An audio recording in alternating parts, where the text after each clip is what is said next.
Yasmin Gooneratne's poem, Big Match, 1983, deals with the racial violence that erupted in Sri Lanka during the anti-Tamil riots in July 1983, known as Black July. The poem begins with a seemingly idyllic scene that describes the peaceful, routine life of the middle class in Sri Lanka before the violence of the 1983 riots erupts. People are eagerly anticipating a cricket match, a popular and unifying sport in the country. The anticipation of the big match serves as a symbol of national pride and unity, as cricket, a legacy of British colonialism, is one of the few activities that brings together Sri Lankans of all ethnicities. The poem quickly shifts from the peaceful scene of anticipation to the eruption of ethnic violence that shattered the social fabric of Sri Lanka. The big match becomes a metaphor for the violent clashes between Sinhalese and Tamil communities. Gooneratne highlights how the country, instead of celebrating a sporting event, descends into chaos as ethnic tensions explode. The use of cricket as a metaphor underscores the irony that, while sports are meant to bring people together, the country is being torn apart by ethnic divisions. The imagery of violence in the poem is stark and brutal, with houses burning and people being attacked, contrasting sharply with the festive atmosphere of a cricket match. Gooneratne emphasizes how quickly civil society collapses in the face of ethnic hatred. The violence is not portrayed as an isolated event but as something that had been simmering beneath the surface for years. The poem suggests that the big match of ethnic violence had been long in the making, fueled by political manipulation and deep-rooted prejudices. The collapse of civility is symbolized by the breakdown of social norms, as neighbors turn against each other, and the rule of law is abandoned. Gooneratne's description of the violence is detached yet haunting, reflecting the numbness and disbelief of those witnessing the destruction of their communities.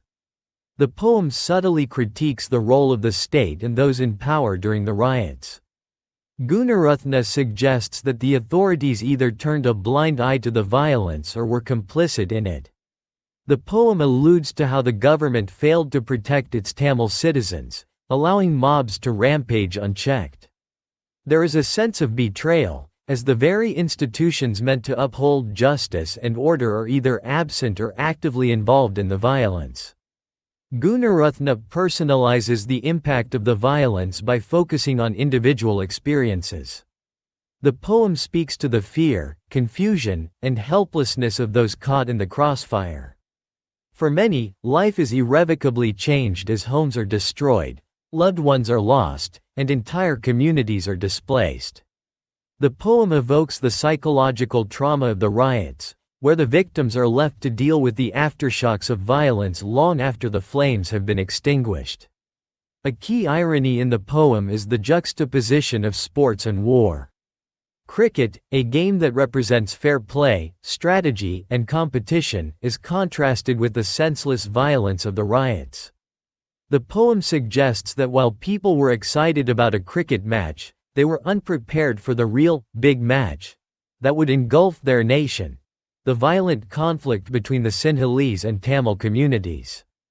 Gooneratne uses this contrast to comment on the absurdity of ethnic violence, where the rules of engagement are discarded, and there is no winner in the end. Ethnic identity is a central theme in the poem, as Gooneratne explores how divisions between the Sinhalese and Tamil communities became a catalyst for violence.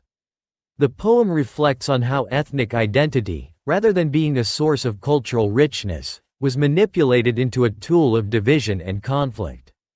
The riots of 1983 are portrayed as the culmination of years of ethnic discrimination and hostility, where the lines between us and them were drawn with devastating consequences. The poem conveys a profound sense of betrayal and loss, not only on a personal level but also on a national one. There is a feeling that Sri Lanka, a country once seen as a paradise, has lost its way. The violence of 1983 represents a rupture in the nation's history, a moment when the ideals of unity and coexistence were shattered. Gooneratne captures the disillusionment of a generation that witnessed the breakdown of a society that had prided itself on diversity. The sense of betrayal is not just directed at the government or political leaders but at society as a whole, as neighbors and friends turned on each other in acts of violence. Memory and trauma are recurring themes in the poem, as Gooneratne reflects on how the violence of 1983 will leave lasting scars on the collective psyche of the nation. The poem suggests that the events of Black July cannot simply be forgotten or erased. They will remain as a haunting memory, influencing future generations. Gooneratne emphasizes the importance of remembering the violence, not just as a historical event, but as a reminder of the fragility of peace and the dangers of unchecked nationalism. The trauma of the riots is not just physical but psychological, affecting the way people view their neighbors, their country, and their identity. The poem ends on a somber note, reflecting on the long road to healing for a nation torn apart by violence. Gooneratne does not offer easy answers or solutions but suggests that the path to reconciliation will require confronting the painful truths of what happened in 1983. The big match of ethnic violence has left deep wounds that cannot be healed overnight. Gooneratne's poem calls for introspection, urging Sri Lankans to confront the root causes of the violence and to work towards a more inclusive and just society. The poem is a poignant reminder of the cost of ethnic hatred and the need for collective healing in the aftermath of trauma.